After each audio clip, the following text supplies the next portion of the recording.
Hello les gens, on se retrouve encore pour une vidéo d'un projet CCQ.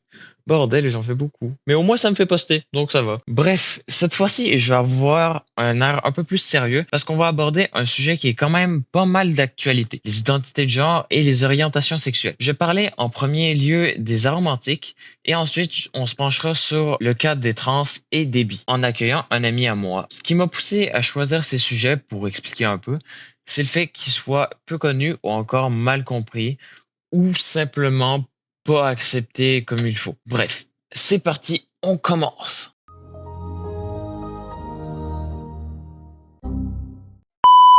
Bon, je vais commencer par démêler deux, trois trucs dans les orientations. Il y a le romantique et le sexuel. Il y en a d'autres, mais pour le moment, on a juste besoin de ces deux-là. Mais vous inquiétez pas, je vais quand même m'expliquer. On peut être biromantique et se mettre en couple avec les deux genres, mais être hétérosexuel et vouloir des relations avec le genre opposé seulement. Bon, je vous ferai pas un dessin sur ce que c'est. Pour expliquer simplement, le romantisme, c'est simplement qu'on ne ressent pas le besoin de se mettre en couple ou d'avoir de relations amoureuses. La sexualité, je vous laisse deviner à peu près ce que c'est par rapport à ce que j'ai expliqué, mais en gros, c'est juste on n'a pas l'envie ou le besoin d'avoir de relations X avec d'autres personnes, quelles qu'elles soient, ou presque pas. Est-ce que ça supprime complètement la libido? Ça dépend plus des cas, mais dans le mien, j'ai juste pas envie. Enfin, je crois, c'est à peu près ce que j'ai lu puis ce que j'ai appris. Finalement, ce que je dis, c'est différent pour chacun. Au final, personne n'a la même vision de la chose, puis ça, on le voit avec les différentes identités de genre, sachant aussi que le romantisme a des sous-branches qu'il faut pas oublier. Mais ça, je vous invite à aller vous renseigner parce que je pourrais pas toutes les lister ici. Surtout que je me suis moins renseigné sur ça. Je me suis renseigné seulement sur le spectre principal. Passons maintenant au deuxième sujet, même si j'en ai jumelé deux, la bisexualité et la transidentité. Attention, c'est pas parce que je les jume puis que je les mets ensemble que je les confonds. Au contraire, c'est deux choses très différentes. Même si on va le voir un peu plus tard, je fais un bref topo. La bisexualité, c'est le fait de pouvoir aimer des filles et des garçons par rapport à leur genre. Il n'y a pas de préférence par rapport à ça. Et la transidentité, c'est de passer de fille à garçon ou de garçon à fille par rapport à tu es né en tant que tel genre scientifiquement parlant, mais tu te sens tel genre parce que une telle ou une telle raison. C'est pas quelque chose qui se décide comme la plupart des genres, des orientations, etc. Mais ça, encore une fois, je vous laisse vous renseigner plus sur le sujet. Comme ces deux sujets que je connais moins bien, du fait que je ressens pas le fait des relations amoureuses, sexuelles ou peu importe, j'ai invité quelqu'un à en parler avec moi et je vais vous laisser avec cette petite entrevue tout de suite. À tout de suite. Yo tout le monde, on se retrouve IRL. Mais voici mon invité, Tyler. Tyler, je te présente-toi. Moi, c'est Toaster. Toaster Tyler. Yeah. I'm Toaster Tyler. Bon, je pense qu'on ne veut pas tout de suite passer aux questions. Donc, première question que j'ai pour toi, c'est, je vais préciser les questions qui sont pour les trans, la transidentité et la bisexualité. Mais pour l'instant, première question.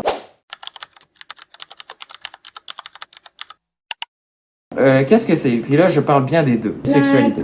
La transidentité, dans le fond, c'est que soit tu passes de gars à fille, soit tu passes de fille à gars. Je sais pas si je l'ai bien expliqué, mais... Ouais, bon, en vrai, ça fait un bon résumé. Ben, bi, c'est t'es attiré, dans le fond, dans les deux genres. Donc, moi, je suis attirée envers les hommes autant qu'envers les femmes. Ok, parfait. Donc, ça, c'est bien expliqué. Ok, deuxième question maintenant. Bon, Tyler, maintenant, on va passer un peu au sujet sérieux. Comment t'as découvert que t'étais trans et comment t'as découvert que t'étais bi?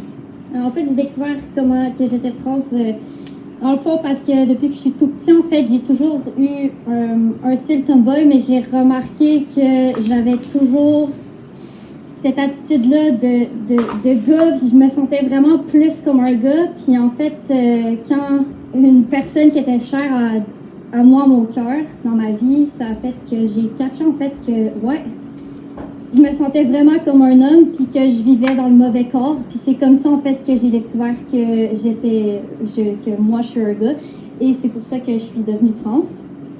Puis pour ce qui est d'être bi, j'ai juste en fait essayé comme ça avec une femme, puis j'ai découvert que j'aimais les deux dans le fond. Ok. C'est aussi simple que ça. Oh, mais c'est cool. Fait en résumé, si on résume ça, on peut dire que tu l'as découvert en testant des choses avec différentes personnes Ouais. ou différentes relations. C'est ça? Ouais. Bon, parfait. Exactement. Maintenant, on peut passer à la troisième question.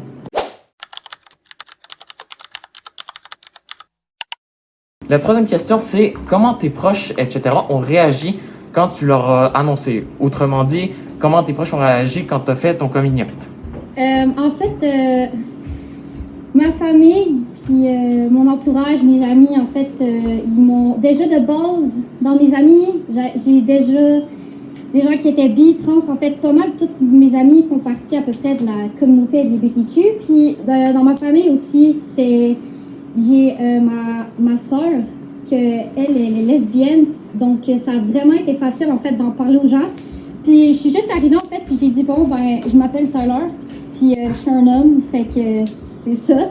Puis en fait, ma famille, ça leur dérangeait tellement pas, là, ils m'ont dit, OK, c'est bien correct. Puis même affaire pour mes amis, puis en fait, c'est comme ça que ça s'est passé. Ça s'est super bien passé, puis ma famille puis mes amis, ça leur a pas du tout dérangé. Ouais, c'est cool. Donc, en résumé, on peut dire que tu as quand même été bien accepté par ton entourage, etc. Ah oui, j'ai pas eu de problème par rapport à ça. Bon, c'est Zéro. cool. J'ai vraiment été chanceux là-dessus. Ouais, c'est vrai. Parce que, honnêtement, on prévient comme ça, mais c'est pas tous les entourages, etc., qui peuvent bien réagir. Je connais d'autres personnes que leurs parents, etc., ils ont littéralement renié puis jeté de la maison à cause de ça. Donc, faut pas prendre ça pour une généralité puis faire attention quand vous faites votre coming out puis vous assurer que vous êtes bien prêt. Donc, maintenant, c'est bon, on peut passer à la quatrième question.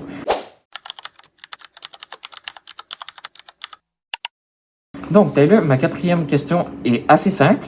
Est-ce que tu te sens mieux assumé comme ça, en étant trans, en étant un homme maintenant, et en assumant ta sexualité, etc.?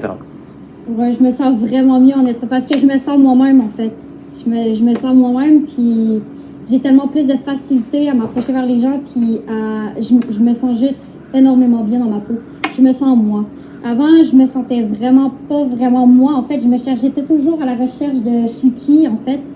Puis ça a toujours fait ça toute ma vie, jusqu'à temps que je me suis rendu compte, en fait, je me sens mieux comme un homme. Puis le fait de le démontrer, en fait, ça m'a énormément aidé pour moi, puis à me sentir énormément bien dans ma peau.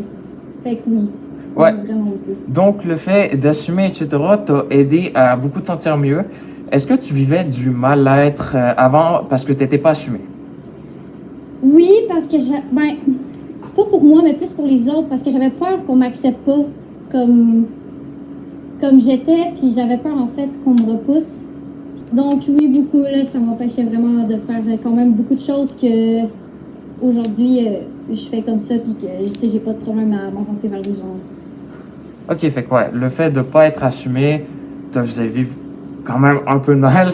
Puis, étant assumé, tu te sens beaucoup mieux. Si je résume ce que c'est. Oui, vraiment. Bon, parfait. Je me sens moi. Let's go. Prochaine question. Bon, maintenant, après ces quelques questions, on va passer à démystifier 2-3 mythes qu'on voit souvent sur les LGBT, mais surtout sur les trans. Donc, ma première question ou mythe, c'est est-ce que tu te frustres contre mes genres? Est-ce que, genre, contre mes genres, qu'on dit ah oui, madame, est-ce que tu te frustres, tu fais genre une crise de bacon ou tout un drame? Est-ce que tu fais ça, toi? En vrai, ma voix peut vraiment perturber, fait que je peux comprendre que les gens m'appellent ou elle, mais physiquement, je ressemble beaucoup à un homme, fait que ça m'arrive très peu. Habituellement, les gens m'appellent ou il automatiquement, mais quand, oui, ça m'arrive, puis quand ça m'arrive, en fait, je me sens comme pas très bien, en fait, parce que je suis comme... ouais, non, je suis pas une femme, en fait, je suis un homme, fait que c'est comme, en fait, c'est comme si toi, dans la rue, genre, quelqu'un t'appellerait elle, mais que dans le fond, t'es un homme, tu serais comme, ouais, genre... Fait que oui, pour moi, en tout cas, personnellement, ça me dérange un peu beaucoup, mais, tu sais, je fais pas de crise, je suis comme... C'est correct, puis genre, tu sais, je continue à mettre ma commande quand je vais au Tim Hortons ou autre, puis j'ai pas vraiment d'autres problèmes, mais c'est vrai que des fois, ça me trotte dans la tête parce que j'aime comme pas ça me faire appeler au L, parce que voilà, je suis un homme, donc c'est un peu normal. Oui, donc, mais même si quelqu'un te met genre, tu vas pas genre lui gueuler dessus, etc. parce que, puis tu vas continuer ta vie normalement en tant que tel. Ouais, mais je vais y penser par contre beaucoup pendant ma journée. Oui, mais ça, c'est parce que c'est toi. Mais ouais, donc, au final, ça te dérange, oui, certes, ça te dérange, mais t'en fais pas tout un drame, puis tu continues ta vie en y pensant un peu même. Ouais. Fait que si un passant te dit arrive elle, etc., même si, puis il sait pas, ben, tu vas juste lui dire, genre, désolé, mais j'aimerais que vous m'appeliez il, etc. Puis c'est tout ce qui va arriver, c'est ça? Ouais. Ok, parfait. C'est bon. Ben, on peut passer au prochain mythe.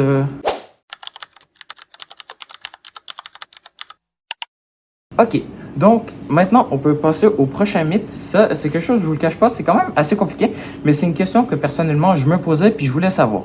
C'est un mythe. Est-ce que on est obligé de prendre des hormones, etc., faire des opérations, whatever, pour être trans? Est-ce que c'est obligatoire ou simplement on peut juste être trans comme ça puis vouloir se faire appeler? Pour toi, qu'est-ce que c'est? Ben, en vrai, pour moi, je pense que l'engin féminin ou l'engin masculin, je crois que tu l'aies ou tu l'aies pas, si tu te sens comme un homme puis que tu n'as pas envie de faire la transition, dès que tu tiens à ce qu'on t'appelle il, puis que tu changes ton nom en mettant puis tu tasses ton dead name, je pense que, ouais, t'es pas obligé de faire une transition pour te sentir comme un homme ou comme une femme ou pour te faire appeler il ou pour te faire appeler elle, en fait. Comme moi, personnellement, je suis un homme, mais je tiens pas à faire les opérations parce que de un, c'est beaucoup prenant mentalement. De deux, tu sais, c'est beaucoup d'argent, puis c'est beaucoup de temps aussi, puis c'est du rétablissement, puis etc. C'est pas quelque chose que tu veux faire du jour au lendemain. Il faut vraiment que tu y penses avant de le faire vraiment, là. Donc, moi, pour vrai, je pense que t'as pas besoin. Comme moi, je ferais pas les opérations, mais je tiens à ce qu'on m'appelle il, puis mon nom c'est Tyler aujourd'hui, puis j'ai mon dead name, puis c'est ça et c'est tout. Si un jour je décide de changer, je changerai, mais pour moi, c'est vraiment, je vais rester avec le corps que j'ai. Je tiens juste à ce qu'on m'appelle il, puis et voilà, c'est tout. C'est aussi simple que ça. Mais je pense pas, personnellement, que tu es obligé d'avoir les opérations pour te faire appeler il ou elle, puis changer de nom, puis whatever, en fait. Ok, c'est cool. Donc, on n'est juste pas obligé, on peut juste vouloir se faire appeler, etc., se faire appeler d'une telle façon. Puis, on n'est pas obligé de faire une opération, sachant que, comme tu disais, ça coûte beaucoup d'argent, c'est de la préparation, ça doit être une galère. Personnellement, je le vis pas, etc., mais, etc. Si vous voulez vous renseigner mieux pour ça, etc., il y a des trucs pour se renseigner, mais je vous invite à aller fouiller là-dessus. Bon, ben, c'est ce qui signe l'arrêt de cette petite entrevue avec Taylor. D'ailleurs, merci à toi. Merci à toi. Il n'y a pas trop. Allez, un petit check. Boum. Allez, je vous remets à mon moi en PNG. À tout de suite. Bon, je vais conclure en disant que le Furry Fandom n'a aucun rapport en tant que tel avec les LGBTQ+. Du moins, le concept de base en lui-même n'a aucun rapport. Le seul rapprochement qu'on pourrait faire peut-être, c'est le fait qu'on les accepte beaucoup mieux que la majorité et que donc il y a une beaucoup plus grande majorité de LGBT que d'hétéros, etc. dans la communauté Furry. Tout ça simplement parce qu'on les accepte, qu'on les juge pas et qu'on est super ouvert d'esprit là-dessus. Si on fait référence à un genre plus animal, à une orientation, peu importe, là on serait plus dans les termes de terrien qui s'identifierait plus à ça. Malgré ça, je m'enfoncerai pas dans le sujet, d'une parce que ça sera une autre vidéo. Bon, sur ce, je suis quand même content d'en avoir fini avec cette vidéo. J'ai quand même pris assez sur moi pour la faire, etc. Donc, j'espère qu'elle vous aura plu. Likez, abonnez-vous, rejoignez le Discord, les lives, etc. Passez une bonne journée et c'est ciao!